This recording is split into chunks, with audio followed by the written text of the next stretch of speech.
If you're thinking about buying this Dewalt 33-inch mower, beware. Hey, how we doing today? They call me the Cincinnati lawn guy. Today we're going to be checking out this nice 33-inch Dewalt walk-behind mower. Let's see if I can get it in better. See what it really puts up to. See if it can hold up to what we do out here in the field. I kind of bought it on the strength of, I was looking for another walk-behind mower, something smaller to get between gates and backyards. I had the Time Master, and it was doing a great job. But, you know what? I don't know. I think it's just something about upgrading tools that makes you feel good, So let's get to it. She is. If nobody's ever seen her at the Home Depot before, she's about $17.99 plus tax. And this one is brand spanking new, never been used. It's got some weird handling going on here. Kind of hard to really, I don't know, not too crazy to pull down, but not exactly comfortable either. So, well, we're gonna cut some grass with it, see where we go. It's pretty, but looks can be deceiving. 382cc motor. Let's see what we can do with it. This yard is due for a cut, so nothing too crazy. But we'll see what happens.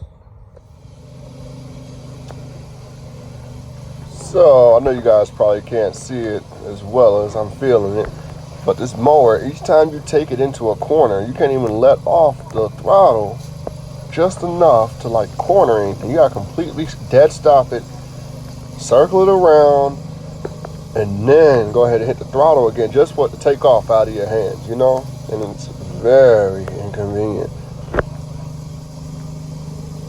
There I am pushing it down the hill, just slightly letting off that throttle, but your hand gets so fatigued holding this thing, and you gotta pull up. This mower is every bit of like 300, 400 pounds. I mean, it ain't necessarily easy to pull it back uphill.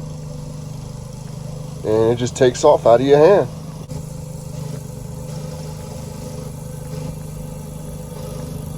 This thing can cut some grass though.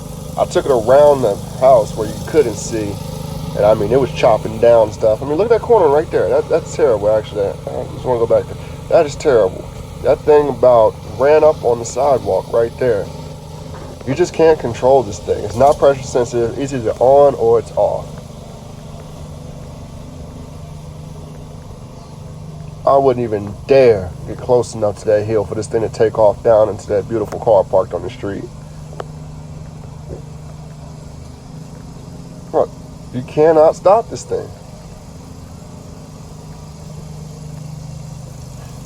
I might be fairly new to the landscaping business and lawn care maintenance, but there is no excuse for this mower working the way it does. Well, look at it. I mean, sad because this mower can really chop through some grass. But the drive control, nah, it ain't worth the time of day. I'd rather push a 22-inch push mower before I take this thing around anybody's yard. And actually, there's another part of the video that you can't see where I actually was near the garage on the other side of the house, and I tried to U-turn it, and it kind of flipped right into and crashed into the garage door because it just doesn't want to slow down. It's just not sensitive to touch, on or off. That's it.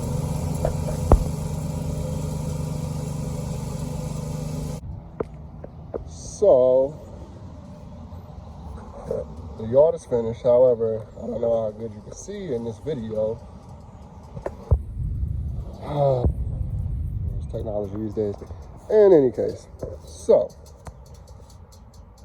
this machine was a nice little beast, but I'm gonna point out a couple flaws because all in all, this mower is about a 4. The engine is strong as ever. I will give it that. However, these babies right here, I guarantee is what everybody is bugging about. This and this. Man, because if it wasn't for that, oh, and did I forget to mention this goofy thing down here, that 1, 2, 3, 4 is a lie. One is incredibly too slow to do any type of grass cutting, okay? Two, these things, I'm sorry, let me jump back to it. So one is incredibly too slow to do any type of grass cutting, okay? Two, takes off on you so immediately quick, it's unreal. This right here is not pressure sensitive. Either it's on or it's off. And I've never seen a mower like that. The blade control, or this throttle, has to be in gear for you to go backwards, which means if I let go of this drive control to stop going forward, I still have to hold the blades on just to pull it backwards, unless I pop it in gear down here, which is a hassle. I mean, you shouldn't have to do all that just to mow your grass. When you're coming to a corner, you can't even stop because this thing wants to keep on going. You can't corner because it's not pressure sensitive. It makes it almost incredibly, like, it's almost like it can't be done. Like, you cannot corner good with this thing. I can't imagine, like, a smaller guy. I'm a pretty big guy, so well, I like to think of myself as a big guy at least. I'm 6 foot, 235 pounds, okay? And incredibly strong, don't want to brag. But I can't imagine being 5'8" or 5'9" trying to control this mower right here.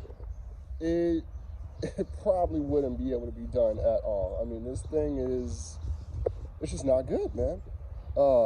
And I love the engine. Again, this engine is super powerful. The cut, I'm gonna give the cut about a 7. The cut's amazing. You know, I don't have the side discharge cover on, but this thing is amazing engine-wise. Decent gas tank on it, you know. But let's be honest, I guarantee you this is what everybody's complaining about. This, you have to pull it down all the way, you know, just to be comfortable. It's up way too high, okay? And like I said, I got a pretty big hand here. That's up way too high. Oh man, where do I start with this thing? I mean, it's incredibly just, it's not going to work. As a matter of fact, I'm going to return it tomorrow. I don't have time today. But, damn, Dewalt, I had a lot of faith in you, I'm not going to lie. I'm sure you've got a lot of reviews about the same thing, same problems. It just is not, the throttle's not pressure sensitive. These are up way too high. When you guys get this together, and again, why are these up top? These should be down below, okay? When you guys get this together, I actually might go and buy this again. I actually have a way to fabricate this to where it will work, but I don't want it to possibly not work as good as I can get it and not be able to return it, because I'm pretty good at fabricating stuff. So I have an idea for it, but I'm not going to go through all that trouble for something that costs $2,000, okay? Not worth the money. I know another guy, I read on his review, if it was $800, that he would go ahead and keep it. However, it's just not worth it. You go on Craigslist and find a walk behind for $1,000, a decent. I mean, you can almost find a Skag for about $3,000, but if you're trying to just spend $1,000, there's something on Craigslist right now, you know, whether it's an old X-Mark or even some old Skags, I mean, on there for $1,200. You guys got to get this stuff together. We love Dewalt, love the engine on it, hate everything else about it. It is too quick or too incredibly slow. Again, you're thinking about buying this, turn around. Actually, I was at Home Depot and a guy was bringing one back. Dead giveaway. What did I do instead? I went ahead and bought the mower so I could test it out myself.